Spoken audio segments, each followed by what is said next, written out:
ചിലത് നമ്മൾ കയ്യിൽ നിന്ന് പോകുമ്പോഴേ അതിൻ്റെ വില അറിയുള്ളൂ അല്ലേ? ആരോഗ്യമെന്നത് ആരോഗ്യമില്ലാത്തവൻ്റെ കണ്ണിൽ ആരോഗ്യമുള്ളവൻ ചുമന്ന് നടക്കുന്ന ഒരു കിരീടമാണ് അല്ലേ? എത്ര കോടീശ്വരനാണെങ്കിലും 2 കിഡ്നിയും ഫെയിലിയറായിട്ട് ട്യൂമർ വന്നിട്ടോ അല്ലാതെയോ ഇനി ഒരു മരണത്തിലേക്കാണ് ഞാൻ നീങ്ങുന്നത് എന്ന് കാണുമ്പോൾ താൻ കിടക്കുന്ന ICU എന്ത് യൂണിറ്റായിരിക്കട്ടെ അവിടെ കിടക്കുമ്പോൾ അവിടെ തൂത്തുവാരുന്ന ഒരു പെണ്ണിൻ്റെ ആരോഗ്യം എനിക്ക് തിരിച്ചു കിട്ടിയിരുന്നെങ്കിൽ എൻ്റെ സമ്പത്ത് മുഴുവൻ കൊടുത്ത് ഞാനത് വാങ്ങിക്കുമായിരുന്നു എന്ന് മനുഷ്യൻ കൊതിച്ചു പോകുന്ന നേരമുണ്ട്.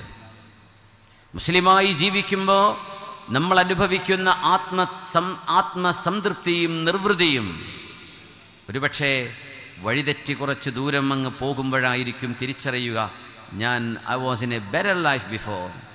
പിന്നെ തിരിച്ചു വന്നാണ് കാണാൻ കഴിയുക. പക്ഷേ സത്യം, അള്ളാഹുവിൻ്റെ വാഗ്ദാനം സത്യമാണ്. സംതൃപ്തമായ ജീവിതം അള്ളാഹുവിനനുസരിക്കുന്നവർക്ക് ഇവിടെ അള്ളാഹു വാഗ്ദത്തം ചെയ്തിരിക്കുകയാണ്. അതിനാണ് നമ്മൾ പടച്ചവൻ അരുതെന്ന് പറഞ്ഞത് ചെയ്യാതിരിക്കുന്നത്. നമ്മുടെ ശരീരം പറയും ചെയ്യണം, നമ്മുടെ സൗഹൃദം പറയും അത് ചെയ്യണം, നമ്മുടെ ചുറ്റുപാടുകൾ പറയും ദാറ്റ്സ് നോർമൽ, നമ്മുടെ സമൂഹം പറയും you are an odd person. ഞങ്ങളൊക്കെ ഇങ്ങനെ, നീ എന്താ ഒറ്റയ്ക്ക് ഇങ്ങനെ നടക്കുന്നത്, നീ എന്താ വ്യത്യസ്തമായ ചിന്തയിൽ, ഞങ്ങൾ ഒഴുകുന്ന ഒഴുക്ക് നീ കാണുന്നില്ലയോ?